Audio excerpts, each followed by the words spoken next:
जय जय रघुवीर समर्थ. दशक 11वा, समास 9वा. उपदेश निरूपण. श्री गुरुभ्यो नमः. प्रथम कर्माची आवश्यकता आहे. कर्म यथासांग करायलाच हवेत. त्यात काही न्यूनता असेल तर अडथळे निर्माण होतात. त्यासाठी कर्म प्रारंभ करून योग्य रीतीने चालल्यावरही काही उणिवा भासल्यास हरिनाम घ्यावे. पण मुळात तो हरी कसा आहे याचा विचार करणे आवश्यक आहे. संध्या वंदन करताना परमेश्वराच्या 24 नामाचे स्मरण करावे. त्या 24 नामाचे, सहस्रनामाचे आणि अगणित नामाचे मूळ असणाऱ्या नामरहित देवाचे स्वरूप कोणते ते आपल्यातील विवेकाने ओळखायला हवे. ब्राह्मण स्नान संध्या केल्यानंतर देवपूजेला बसतो आणि विधिविधानाने प्रतिमा देवांची पूजा करतो. लोकही अनेक देवाच्या अनेक प्रकारच्या प्रतिमांची प्रेमाने पूजा करतात. पण ज्याची प्रतिमा आहे तो परमात्मा कसा आहे हे ओळखणे आवश्यक आहे. ओळखल्यानंतर भजन करावे. वरचे अधिकारी हेच आहेत हे ओळखल्यानंतरच त्यांना नमस्कार करतो. तद्वत भक्ती करायला ते हवे असलेल्या परमात्मा परमेश्वराला विचाराने योग्य बरोबर ओळखायला हवे.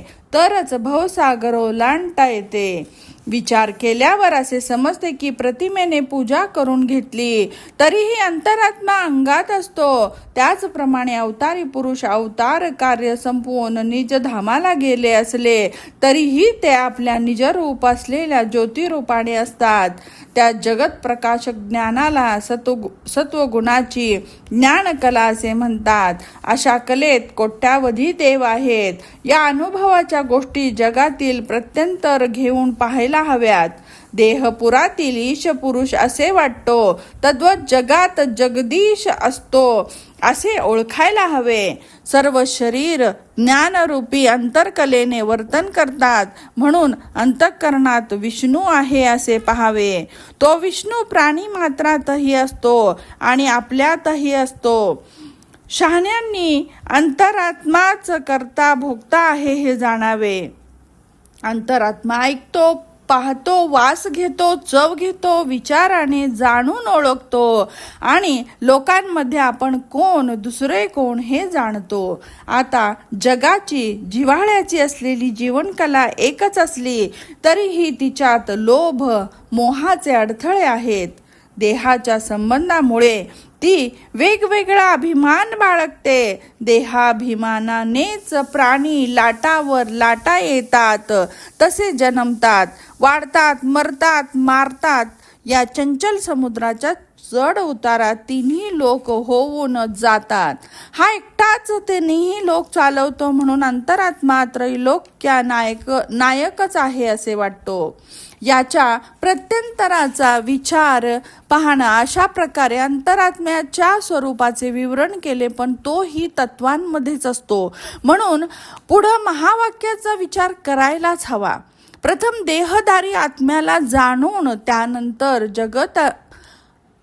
जगतर्म्यामी असलेल्या अंतरात्म्याला जाणायला हवे. असे झाले तर परब्रह्माची प्राप्ती होते. परब्रह्माचा विचार करू लागलो की शाश्वत अशाश्वताची परीक्षा होते. तेव्हा तर वर वर्णन केलेले चंचल जाणारच असा निर्णय होण्याचे काही चुकत नाही. निरुपाधिक ब्रह्मवस्तू उत्पत्ती स्थिती संहाराच्या अतीत असते. या प्रतिपादनामुळे ज्ञानाचे विज्ञान होते हे लक्षण आणा.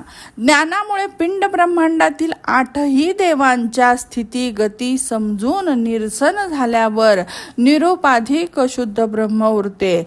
साधक विवेकानेच त्या ब्रह्मवस्तू बरोबर ऐक्य प्राप्त करून घेतो. अनुभव घेणाऱ्याशिवाय अनुभव आले आणि शेवटी ती सूक्ष्म अनुभव वृत्तीही नाहीशी झाली. ही स्थिती चांगली ओळखा.